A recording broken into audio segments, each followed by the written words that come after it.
I miei fratelli cardinali sono andati a prenderlo quasi alla fine del mondo, ma siamo qui. Desde los confines del mundo. Vamos a contarles historias raras, historias de náufragos, historias de sobrevivientes. Mucha de la gente que hace esta crítica son literalmente liliputienses. Nos dijeron tantas cosas. Liliputienses. Bienvenidas y bienvenidos a Noticias desde Lilliput. Bueno, ¿cómo están? Nosotros no les voy a decir que estamos agrandados, porque no solo no corresponde, sino porque en este caso acertar en la mirada y un poco nos pone tristes. En el episodio anterior hablamos de la mala racha en los números que el Palacio pensaba obtener con la cadena nacional un domingo a la noche, y todas las encuestadoras salieron a darnos la razón, no, pero a corroborar esta percepción con números, ¿no? Y el tema de los ratings de televisión y plataformas que conversamos con Alejandro Ripoll en el episodio anterior siguieron siendo tema durante la semana. Y el otro caso es que están empezando a verse la hilacha de las no denuncias de corrupción que empiezan a circular sottovoce en Lilliput y que llegan a altas esferas mundiales. En un rato vamos a estar hablando sobre esto. Pero lo que sí nos pone contentos es que poco a poco nos vamos afirmando en una audiencia que nos sigue fielmente y que crece semana a semana. Que con este episodio, atención, ya cumplimos un mes. ¿Cómo no lo vamos a celebrar? Les recordamos que cada episodio de este podcast tiene lado A y lado B. Decidimos reprogramar para los jueves la publicación del lado A, donde abordamos temas de actualidad y hacemos alguna entrevista. No se pierdan la entrevista de hoy, porque para disputar cómo vemos el presente, hay una pelea profunda sobre cómo vemos el pasado. Y en el centro de esta disputa están los y las más jóvenes. De esto nos proponemos hablar con Claudia Feld, doctora en comunicación que además es investigadora principal del CONICET. Y en el lado B, publicamos los sábados el lado B, compartimos la lectura de un capítulo de los viajes de Gulliver. Y a veces se nos cuela alguna otra lectura que nos parece que viene al caso. Por ejemplo, la semana pasada compartimos 2 capítulos del Mago del Kremlin de Giuliano da Empoli. Si no lo escucharon, los encuentran en Spotify y en iVoox. Estamos en redes con contenidos durante la semana y la novedad de esta semana es que queremos invitarlos a que nos compartan un tecito para todos aquellos y aquellas que quieran colaborar en la continuidad de esta serie. El link para colaborar, para compartir un tecito, está en la descripción de este episodio. Tenemos un número de teléfono, el +54 911 30 96 91 72, para que nos dejes mensajes en Telegram y WhatsApp. Ya nos han llegado algunos mensajes. También nos podés seguir a través de los canales de Telegram, @Noticias desde Lilliput, y en WhatsApp como Noticias desde Lilliput. Suscríbanse porque estamos publicando contenido durante la semana, entre episodios, y vamos a poner, ya les dijimos, algunas encuestas allí, y estamos también en Instagram como Desde Lilliput. En Facebook somos Noticias desde Lilliput y en TikTok @noticias.desde.li, en X @notilili y en YouTube más sencillo, @Noticias desde Lilliput. Y nos pueden encontrar, ya les dije, en Spotify y en iVoox como Noticias desde Lilliput. Vamos a repasar la agenda. Estos son los temas que son importantes para nosotros, para los liliputienses, pero a los que el Palacio les tira una cortina de humo. Es la agenda de los liliputienses, ¿no? Anota, sacá la libreta que se viene la agenda liliputiense. Soy el máximo exponente de la libertad a nivel mundial. Que Salamanca no da, lo que Natura no da, Salamanca no presta.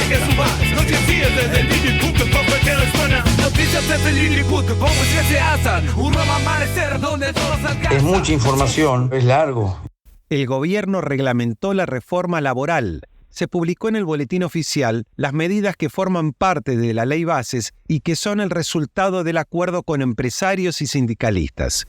El decreto reglamenta los 17 artículos del capítulo laboral de la ley, entre los que figura la ampliación del periodo de prueba, la figura del trabajador independiente, que no tendrá empleados, sino colaboradores monotributistas, y la implementación del sistema de fondo de cese laboral, similar al que tiene el gremio de la construcción, que se implementa para las nuevas contrataciones como ese mecanismo que va a permitir reemplazar a las actuales indemnizaciones. También se eliminan multas y sanciones para empresarios que decidan a partir de ahora registrar a sus trabajadores. Quedaron en suspenso los artículos de la Ley Bases que abren la posibilidad de despedir con causa a los trabajadores que participen de bloqueos o tomas de establecimiento. O sea, goleada a favor de los empresarios y un penal reclamado por los trabajadores está siendo discutido por el VAR. Alargue para el blanqueo. En tiempo de descuento, el gobierno decidió extender el plazo para el blanqueo de capitales en efectivo. De este modo, la primera etapa finalizará el 31 de octubre. La segunda iniciará el 1 de noviembre y la tercera el primer día de febrero del año que viene.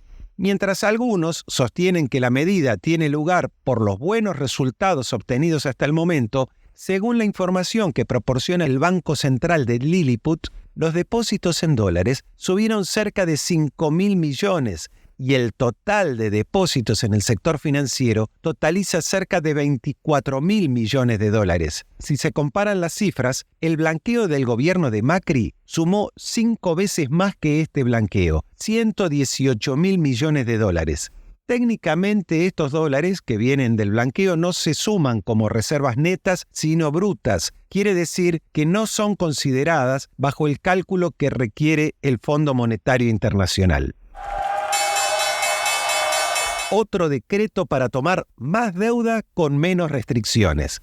Con vencimientos de deuda por delante y pocos recursos obtenidos en las giras para obtener nuevos fondos, desde el Palacio de Hacienda que dirige Toto Caputo en Lilliput, publicaron el DNU 846/2024, donde se flexibilizan las condiciones legales para realizar canjes de deuda en moneda extranjera. El decreto de necesidad y urgencia permite al Poder Ejecutivo de Lilliput reestructurar deuda en moneda extranjera sin cumplir con los requisitos establecidos en la Ley de Administración Financiera. Ya no va a ser necesario que consiga 2 de 3 posibles mejoras en términos de plazo, interés o quita de capital para llevar adelante un eventual canje de deuda. Se abre temporada de privatizaciones. Después de buscar desprestigiar a la empresa aérea de bandera utilizando los reclamos salariales de sus empleados, la propuesta de privatizar Aerolíneas Argentinas llegó al Congreso. Los bloques de diputados no están de acuerdo por el momento con avanzar por este camino, y hay alerta en otros sectores, como el ferroviario, donde medidas de desinversión y reestructuración de frecuencias estarían buscando crear ánimo social para reclamar también la privatización de este sector. Lo único que parece jugar en contra por el momento es que el boleto de tren sigue siendo más económico que el de colectivo y el de subterráneo. La mitad de la población es pobre. Por la recesión, la pérdida de impuestos de trabajo en el sector privado formal e informal y la caída del poder de compra del salario por la escalada inflacionaria de los primeros meses del año, el índice de pobreza y de indigencia del INDEC marca un 50% en el primer semestre del año. La pérdida del poder adquisitivo de los salarios informales está en 57% por debajo del ritmo de inflación. Y según la Secretaría de Trabajo de Lilliput, se perdieron 136.000 puestos de trabajo asalariados registrados del sector privado, mientras que se supone que la cantidad de empleos en negro perdidos habría sido de unos 530.000 en el primer trimestre del año. Y cuando hablamos de hiperinflación y de lo importante de haberla evitado, cuando uno toma esta referencia de cómo se incrementó la pobreza con la última hiperinflación conocida en Argentina, con el último periodo hiperinflacionario, la pobreza se hubiese llevado del cerca del 40% a cerca del 95%. O sea, hubiésemos entrado en un mar de pobreza absoluto en la República Argentina si no se evitaba la hiperinflación. Por eso es tan importante haber logrado evitarla y por eso es que a menudo reiteramos esto, porque no es un tema menor. Nos habían dejado al borde de ser un país con prácticamente todos los habitantes pobres. Nueva gira presidencial. Durante la semana, el presidente Javier Milei volvió a viajar a Estados Unidos. Allí se reencontró con el dueño de Tesla, Elon Musk, abrió una ronda de negocios de la Bolsa de Wall Street y habló en la Asamblea de las Naciones Unidas. No vengo aquí a decirle al mundo lo que tiene que hacer. Vengo aquí a decirle al mundo, por un lado, lo que va a ocurrir si las Naciones Unidas continúan promoviendo las políticas colectivistas que vienen promoviendo bajo el mandato de la Agenda 2030. Y por el otro, cuáles son los valores que la nueva Argentina defiende. En algún momento, y como suele ocurrir con la mayoría de las estructuras burocráticas que los hombres creamos, esta organización dejó de velar por los principios esbozados en su declaración fundante y comenzó a mutar. Después de las guerras de Corea a mediados del siglo pasado, las de Kuwait, Bosnia y Herzegovina y la Segunda Guerra del Golfo en la década del 90, por nombrar solo algunos de los conflictos donde la ONU intervino como aval de algunos de los sectores enfrentados, el presidente argentino Javier Milei descubrió que las Naciones Unidas perdieron de vista la búsqueda de la paz mundial y que busca imponer una agenda ideológica global que sería un programa de gobierno supranacional de corte socialista. Y anunció un alineamiento con Israel en el conflicto de Medio Oriente y la confirmación de que no va a sumarse al Pacto de Futuro firmado por 193 países miembros de la ONU. ¿Quiénes son otros que no firman este Pacto del Futuro? Rusia, Venezuela, Nicaragua, Corea del Norte. Sobre Malvinas, una mención como al pasar, como parte de las críticas al organismo internacional. Eso sí, llegaron a avisarle al presidente que ojo con China, que si se metía con ellos dejaban de invertir en Lilliput y se cuidó un poquito. A la Asamblea de la ONU van presidentes de muchos países y en esta asamblea, tanto a nivel regional como dentro del contexto mundial, con conflictos que hoy parecen regionales, pero pueden transformarse en enfrentamientos generalizados, quedó claro que hay distintas miradas en discusión. Como no podía ser de otra manera, porque somos diferentes. Pero si no dialogan esas miradas, lo que está en juego es el futuro de millones de personas que sufren todos los días. El presidente Petro de Colombia y Lula de Brasil le dedicaron a Milei algún parrafito de respuesta. Si la riqueza la medimos en CO2 emitido y no en dólares, tenemos la respuesta.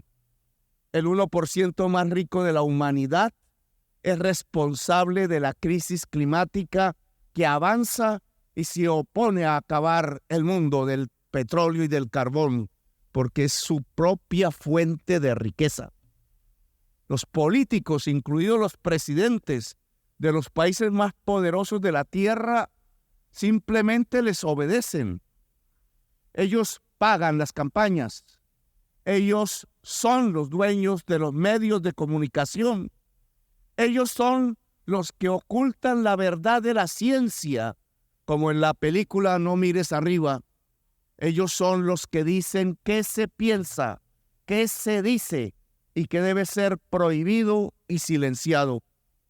En su poder de prohibición y censura, gritan ¡viva la libertad, carajo!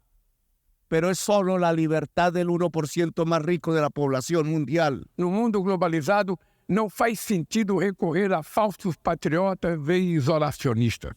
Tampouco a esperança no recurso a experiências ultraliberais que apenas agravam as dificuldades de um continente depauperado. O futuro de nossa região passa, sobretudo, por construir um Estado sustentável, eficiente, inclusivo e que enfrente todas as formas de discriminação. Los incendios en Córdoba. El presidente de la nación se bajó del vuelo que lo traía de la ONU y Wall Street, se puso la campera camuflada y fue a la provincia de Córdoba a sobrevolar en helicóptero las áreas afectadas por el fuego. Se calcula que las llamas consumieron más de 16.000 hectáreas en apenas 6 días. A las pocas horas, en su cuenta de X, el presidente replicó una noticia falsa de un usuario anónimo que aseguraba que detuvieron a 17 militantes de la Cámpora por los incendios intencionales en Córdoba y actualmente están todos presos. El mensaje estaba acompañado de un hashtag, los cucas prendieron fuego Córdoba, y una imagen generada por inteligencia artificial. Al poco rato, el ministro de Seguridad de Córdoba, Juan Pablo Quinteros, desmintió la información. Dijo que hubo 11 detenidos y no 17, y nada hace pensar que haya una conexión entre cada uno. El 2 de octubre, Marcha Federal Educativa. Los rectores del Consejo Interuniversitario Nacional, distintos gremios docentes de todos los niveles educativos y organizaciones estudiantiles, universitarias y secundarias convocan para esa fecha en rechazo al posible veto de la Ley de Financiamiento Universitario que anticipó el Gobierno Nacional. A la marcha federal en defensa de la educación pública, la ciencia y el sistema universitario nacional se suma la CGT, que confirmó su presencia en la Plaza del Congreso el próximo miércoles a las 17, en una conferencia de prensa donde estuvieron Pablo Moyano y Carlos Acuña junto a otros dirigentes sindicales. Y como si faltaran motivos para ir a esa marcha, ya se está anticipando de parte del secretario de Educación del Gobierno Nacional que están pensando en volver a una vieja idea del menemismo, arancelar las universidades y que haya un negocio para bancos y empresas aseguradoras para darles créditos a los estudiantes y que puedan pagar esos aranceles. Es la agenda de los liliputienses, ¿no?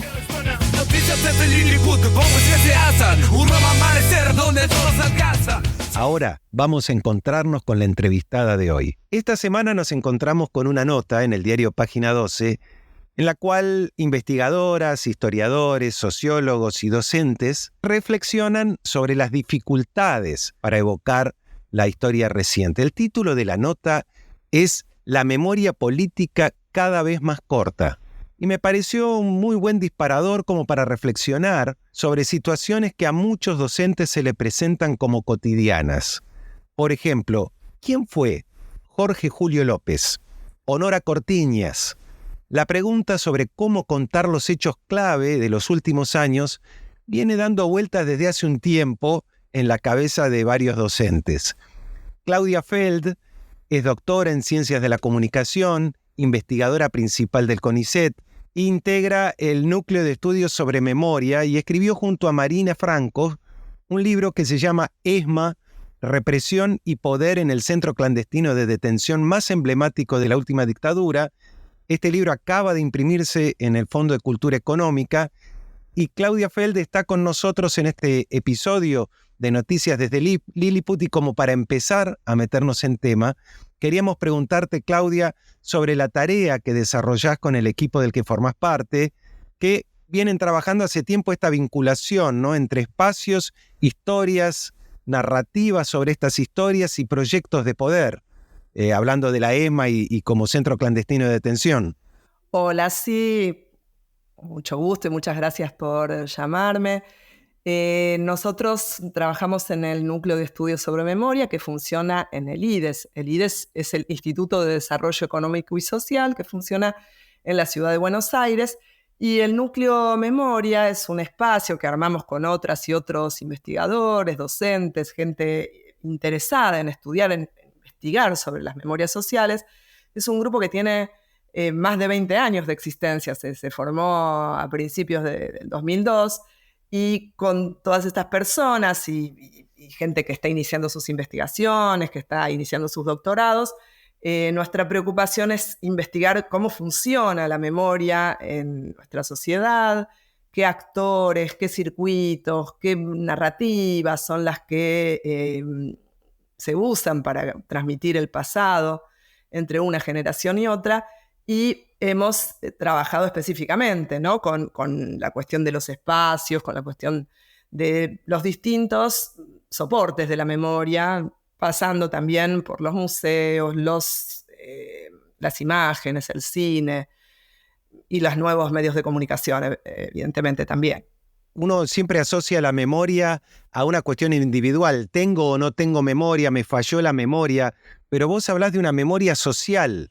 ¿Qué diferencia habría entre la memoria de cada persona y una memoria social?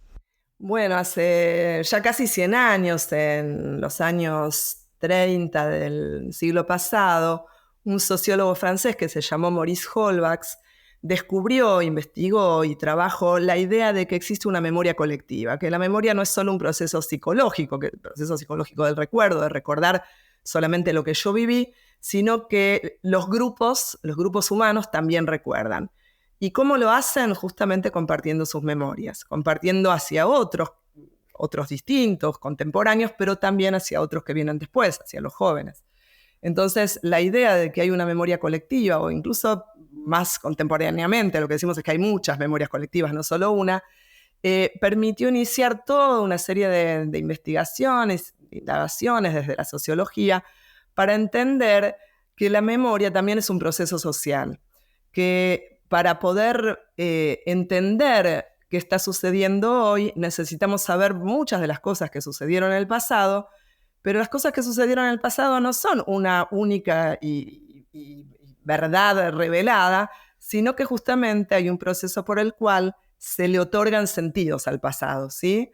Y se entiende de alguna manera ese pasado y se transmite y se narra, se cuenta con determinados sentidos. Y a su vez las nuevas generaciones no lo repiten como si fueran loros, sino que también lo entienden de alguna manera y también lo toman en relación con su presente.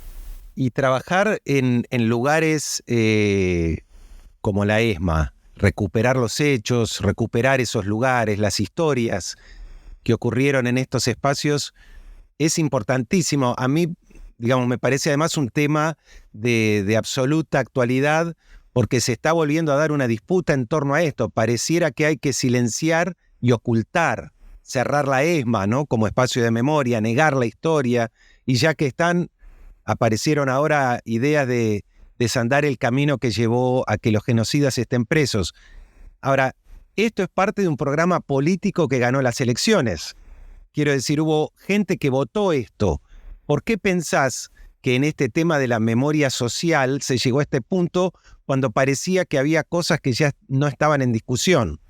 Es verdad que la gente votó a este programa político, hubo un voto mayoritario por este gobierno, pero no tenemos constancia de que todos los que votaron a este gobierno están de acuerdo con la versión de los hechos del pasado que este gobierno está dando, especialmente a través de una de sus voceras más importantes, que es la vicepresidenta, ¿no?, Victoria Villarruel. Pero también, digamos, varias personas de ese espacio político que traen, qué relato, qué interpretación del pasado traen. Traen una interpretación que no es para nada nueva. Es la misma interpretación que ya había propuesto la dictadura cuando todavía no se había ido del poder, y que decía que ellos eran un ejército salvador, que todos los desmanes y todas las violaciones a los derechos humanos y todos los crímenes atroces que habían cometido, que se supieron después, ¿no?, las torturas terribles, las desapariciones de personas, gente tirada al mar, chicos apropiados, ellos decían que todo eso formaba parte de una guerra, que quizás era una guerra sucia, decían ellos, pero que era una guerra que tuvieron que dar contra un enemigo que ellos lo calificaban como enemigo terrorista, como enemigo subversivo. Esa versión no desapareció por arte de magia después del nunca más. No es que se esfumó en el aire. Siguió habiendo sectores y grupos que siguieron manteniendo la memoria de eso. Por supuesto, y menos mal, digamos, no eran los mayoritarios. Y también digo menos mal porque eso fue lo que permitió hacer todo lo que sucedió después. Que se pudo juzgar esos crímenes, se lo juzgó en distintas etapas. Hubo un primer juzgamiento muy importante que fue el juicio a las juntas de 1985, donde se juzgó a 9 jefes militares. Pero después, cuando esos juicios se retomaron en 2003, por distintas cuestiones que ahora no da para profundizar de cómo se llegó a eso, pero a partir de 2003, y sobre todo a partir de 2005, que se abrieron los juicios de lesa humanidad, esos juicios llevaron a cientos de represores, torturadores, desaparecedores, apropiadores de niños, llevaron al banquillo de los acusados y fueron juzgados, y muchos de esos castigados con penas altas de prisión perpetua incluso. Entonces, Ese proceso memorial, judicial, de comprensión de una verdad, fue avanzando en paralelo a que la otra memoria de la que hablamos, la memoria de los propios militares y de sus adeptos, también seguía avanzando y se seguía transmitiendo a las nuevas generaciones de los que estaban de acuerdo con ellos. Y en determinado momento, eso es lo que habrá que estudiar, investigar por qué y cómo, ese relato, que era un relato marginal, pasó a ocupar el centro de la escena y a ocupar también, después de estas elecciones, el centro del poder político, ¿no? Entonces, bueno, lo que yo digo, lo que decimos muchos y muchas de los que investigamos las memorias, es que, y sobre todo basándonos en textos, en libros que ha escrito Elizabeth Schelin acerca del tema, es que no hay una memoria contra un olvido, no hay una sola memoria, sino que hay muchas memorias que son simultáneas y que están en pugna, que están en lucha. Entonces estamos asistiendo a una etapa de la lucha entre memorias. No es la última ni definitiva, así como no fue la última ni definitiva la etapa anterior, la etapa de los juzgamientos de crímenes de lesa humanidad.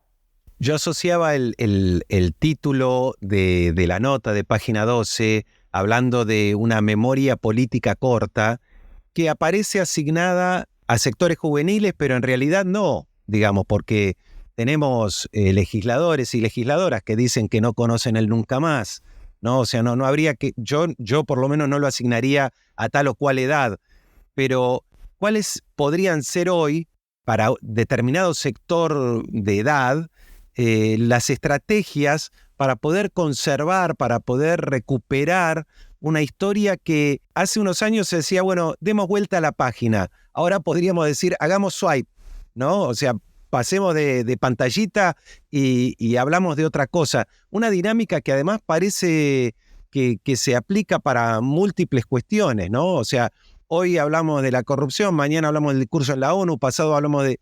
Y ningún tema va en profundidad. Es un momento, pero no solo en Argentina, ¿no? Lo que han generado los medios digitales y las redes sociales, etcétera, es un poco eso. Es tan rápido la tormenta, el bombardeo de imágenes, ideas y noticias, etcétera, es tan vertiginoso que da la sensación de que no nos podemos concentrar en nada, ni del presente ni del pasado, y mucho menos del futuro. Entonces, justamente traer historias que parecen muy desconectadas de lo que estamos viviendo actualmente es un problema, pero igual digo que es un problema que hay que tratar de pensar cómo resolver. No digo no hay que bajar los brazos ni dar por terminado, pero sí me parece que hay que planteárselo como un problema.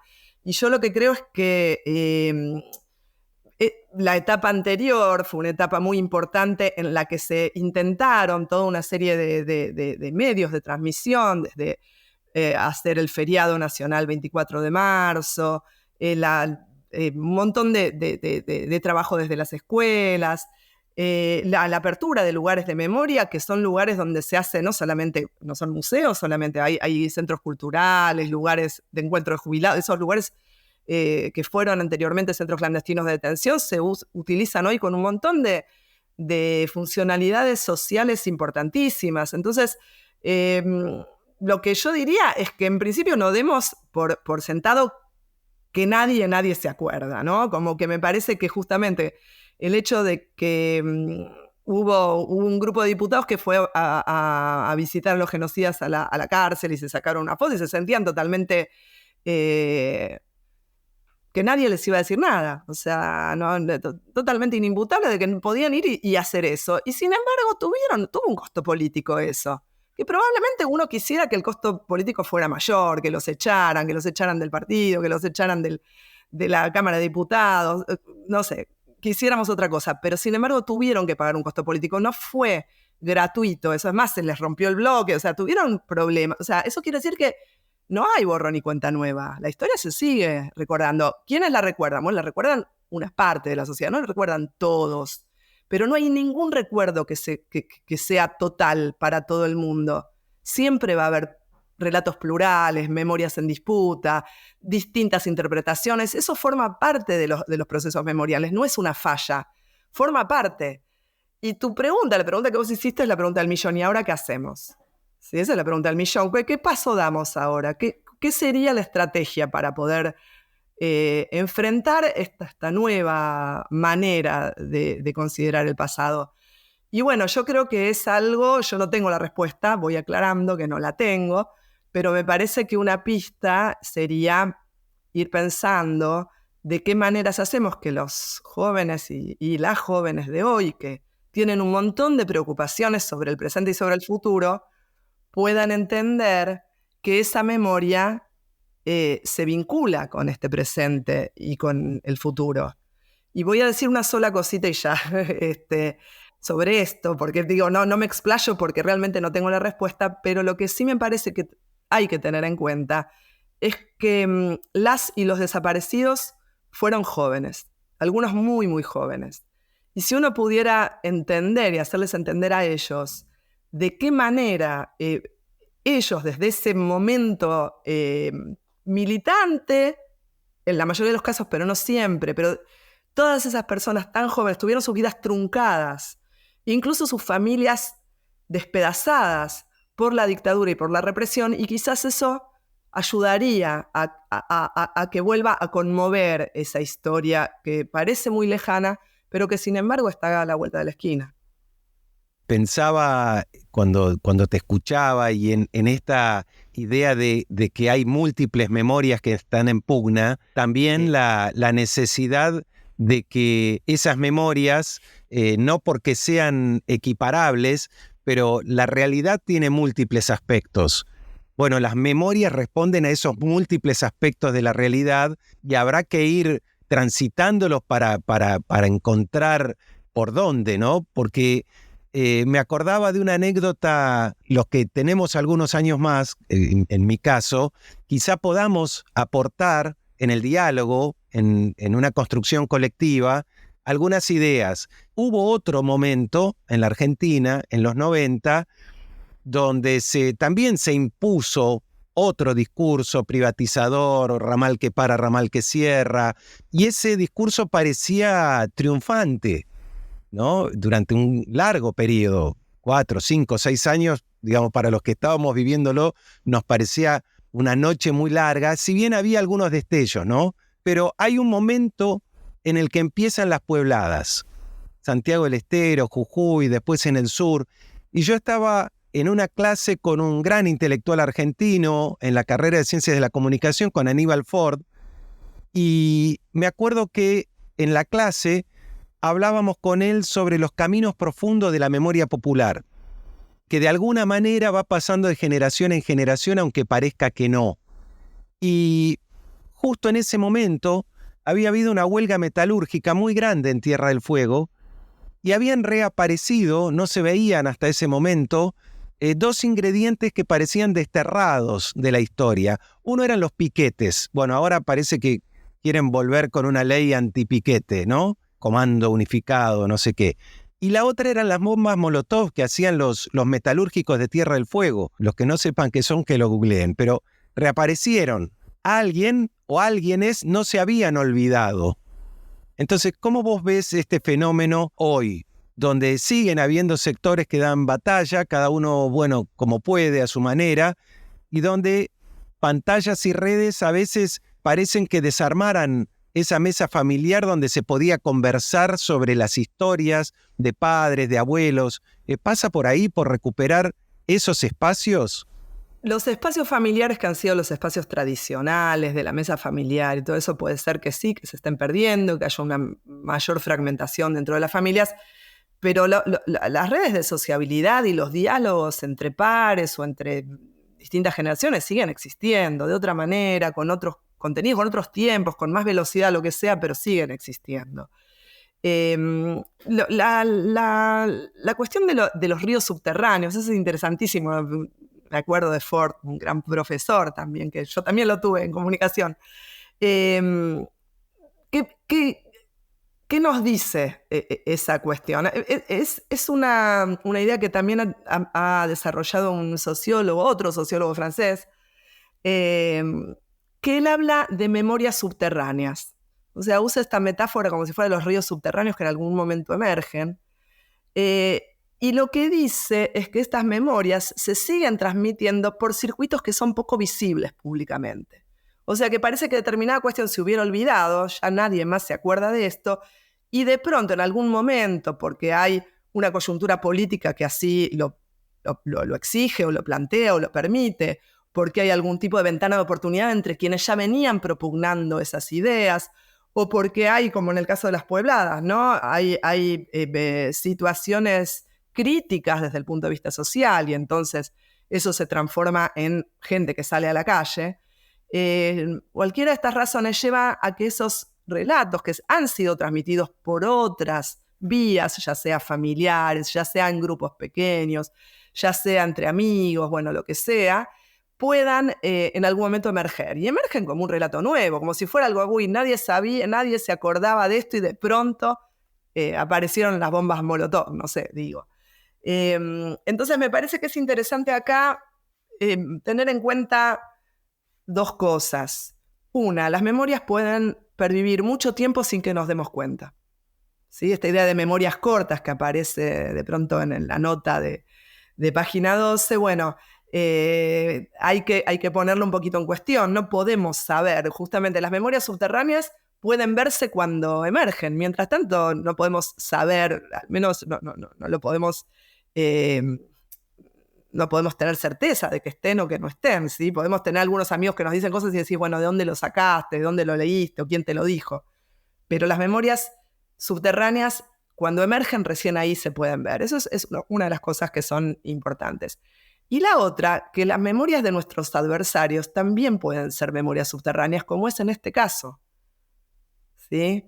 No solo las memorias que a nosotros nos gustan perviven, también las que a nosotros nos parecen condenables. La idea de que los desaparecidos están bien desaparecidos, que es lo que dice de alguna manera Victoria Villarruel, que a nosotros nos parece, bueno, ya esto ya fue condenado por la justicia, ya hubo un nunca más, ya hubo generaciones que aprendieron que esto no es así, y bueno, y sin embargo reaparece.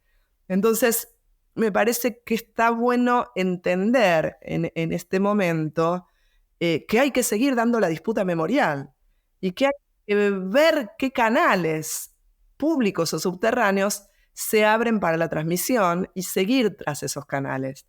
Y creo que sí que es una pregunta a hacerse de qué manera hacerlo, porque ya lo que quedó claro, que las consignas cristalizadas, las consignas estereotipadas, no terminan transmitiendo el pasado y hasta incluso pueden generar una reacción contraria. Entonces, bueno, tratar de pensar más en la historia y cómo transmitir la historia en todas sus complejidades que pensar en consignas absolutamente, digamos, cristalizadas que no terminen de transmitir lo que queremos transmitir a las personas más jóvenes. Con estas dos cosas que acabas de decir, es como acercarse a un fogoncito, ¿no? Y decir, bueno, hay calidez en algún lugar, hay que reunirse alrededor del fogón. La verdad que ha sido un encuentro esperanzador, Claudia. Nosotros pensamos lo mismo desde nuestro espacio. Estamos, en un momento muy difícil, además porque nosotras y nosotros nos dedicamos a la investigación, al trabajo científico, y es uno de los blancos de ataque de este gobierno. Entonces, bueno, tenemos que pugnar porque nuestra fuente de trabajo siga viva, porque se entienda el gran papel que tenemos los científicos sociales en nuestra sociedad, la importancia que haya una ciencia pública. Entonces, bueno, a pesar de todas las amenazas, de todo lo que nos está horrorizando y preocupando, tenemos que mantener viva la conversación, eso sin duda. Muchísimas gracias por estar en Noticias desde Lilliput. Claudia Fell, doctora en Ciencias de la Comunicación, investigadora principal del CONICET, que seguimos defendiendo, integra el Núcleo de Estudios sobre Memoria, y te agradecemos mucho haber participado de este encuentro. Gracias a ustedes. Nos llevan los nadie negros, razas sudacas. Vamos a volver a poner la voz en un coro multicolor. Desde el confín del mundo nuestra voz se siente. Liliputeadas de la semana. Un solo matiz. Lilliput despierta con fuerza y con ímpetu. Lilliput construye un futuro diferente.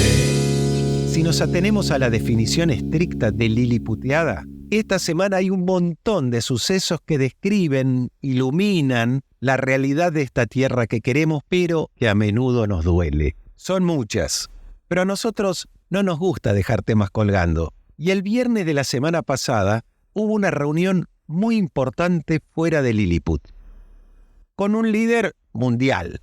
No vamos a discutir si es el primer líder mundial o no, pero lo fueron a buscar casi al fin del mundo, o sea, lo vinieron a buscar acá. Ya sabíamos que la cosa se iba a poner picante porque de movida, una reunión convocada por el Dicasterio para el Desarrollo Humano Integral para conmemorar los 10 años del primer encuentro de los movimientos populares en el Vaticano.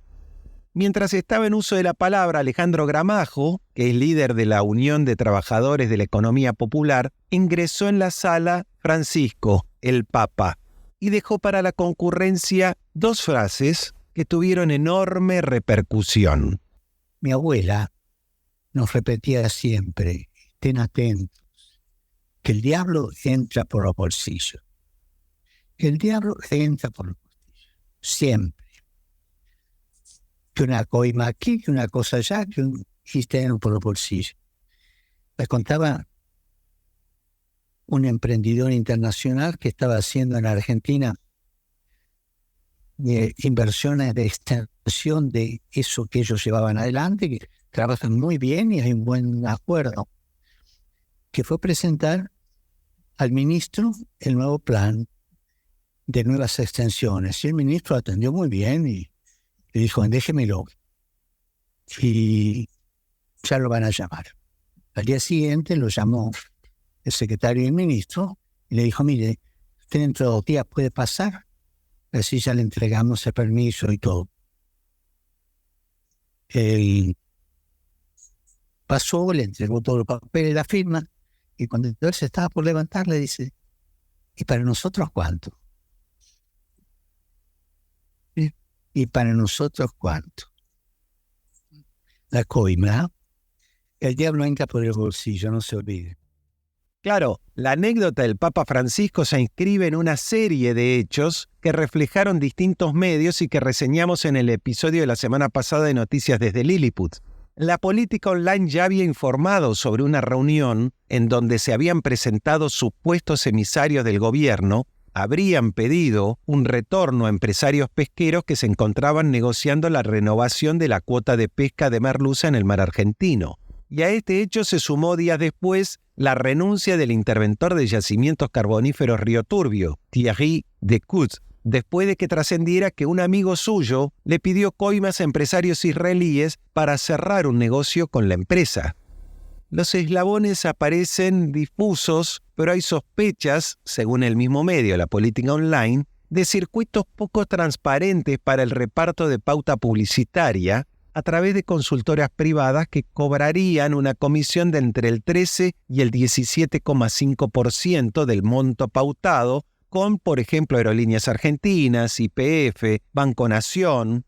No hay pauta oficial, no la gestiona Telam, pero sí hay empresas estatales que tienen pauta publicitaria. Son firmas estatales. Y otro caso que se menciona mucho entre empresarios es el de los estudios de abogados que están ofreciendo sus servicios para armar las carpetas para presentarse al RIGI.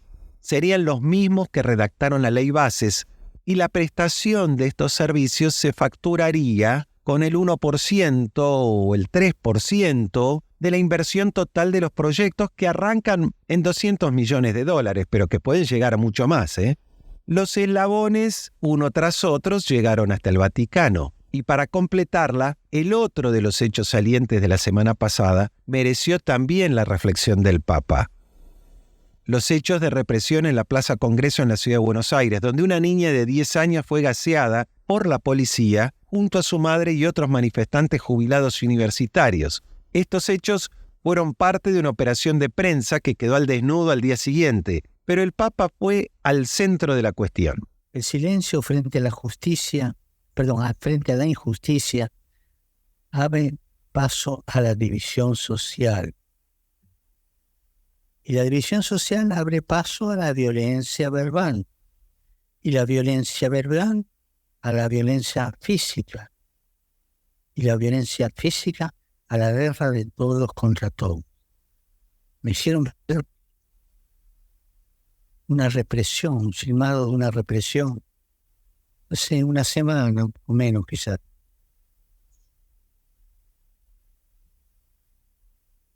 Obreros, gente que pedía por sus derechos en la calle. Y la policía la rechazaba por una cosa que es lo más caro que hay. Ese gas pimienta de primera calidad. Que no tenían derecho a reclamar lo suyo. Porque eran revoltosos, comunistas. No. Y el gobierno se puso firme. En vez de pagar justicia social, pagó el gas pimienta, le convenía. Y eso que la acción estuvo a cargo de fuerzas federales, que están en la órbita del Ministerio de Seguridad de la Nación. Llamativamente, la ministra de Seguridad, Patricia Bullrich, recibió el apoyo solidario de su, podríamos decir, ex correligionario Jorge Macri, actual jefe de gobierno porteño que tiene a su cargo la Policía Metropolitana y a la que no se ve participar, por lo menos en las imágenes. Fue casi el único funcionario que le contestó en público al Papa Francisco. Primero, yo soy alguien de fe, así que tengo un problema donde me paro acá, porque tengo además una muy buena relación con muchos actores de la Iglesia. Pero me parece que para opinar de estas cosas uno tiene que estar acá, entender lo que está pasando, tener en cuenta todas las variables en juego, no hacer un reduccionismo de un hecho en particular, ni escuchar una sola campana.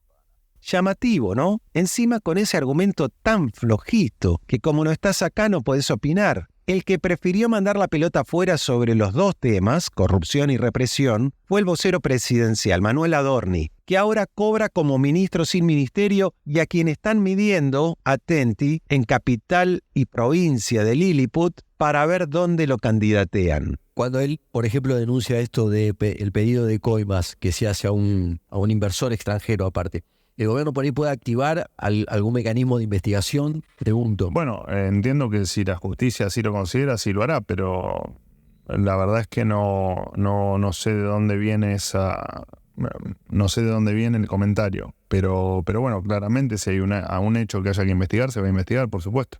Adorni me hizo acordar a Cohen y Corach, aquellos funcionarios, ministros del gobierno de Menem, que cuando aparecía, estamos hablando de la década del 90, siglo pasado, muchos años atrás, por esto de la memoria corta o memoria larga y la memoria social de la política. Cohen y Corach, cuando aparecía alguna acusación sobre corrupción en el gobierno de Carlos Menem, decían como un mantra, lo tiene que resolver la justicia. Claro. Justo cuando el presidente iba a abrir la rueda de Wall Street y a renunciar a la Agenda 2030, que como el Pacto de Mayo que se firmó en julio, ahora es la Agenda 2045, bueno, en todas partes se cuecen habas, ¿qué querés? Pero quien se autopercibe como líder mundial estaba haciendo las valijas para un nuevo viaje al exterior, ya perdí la cuenta, y otro coterráneo, no autopercibido sino elegido por sus hermanos cardenales, vino a complicarle la imagen.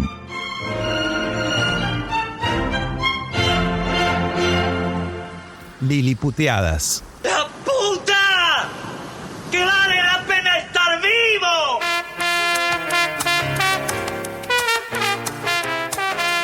Liliputeada. Evento que nos ayuda a contar lo que pasa en una tierra que a menudo nos duele, pero que queremos entrañablemente. Y así llegamos al final de este episodio después de un mes de estar con ustedes compartiendo estas noticias desde Lilliput. Les recordamos que si quieren colaborar con la continuidad de la serie, pueden hacerlo compartiéndonos un tecito. El link para colaborar está en la descripción del episodio. Tenemos un número de teléfono +54 911 30 96 91 72 para que nos dejes mensajes en Telegram y WhatsApp. Estamos en las redes, nos podés seguir a través de los canales de Telegram y de WhatsApp como Noticias desde Lilliput. Suscríbanse a esos canales porque estamos publicando contenidos durante la semana, entre episodios. Estamos en Instagram como Desde Lilliput, en Facebook como Noticias desde Lilliput, en TikTok como @noticias.desdeli, en X como @notilili, en YouTube como @noticias desde Lilliput y nos pueden encontrar en Spotify e iVoox como Noticias desde Lilliput. Acuérdense que salimos con 2 episodios, uno los jueves con actualidad, con entrevistas, otro los sábados con los viajes de Gulliver. Compartan, likeen y recomienden. Y si pueden sumar unos pesitos con los tecitos, nos dan una gran mano. Hasta la próxima.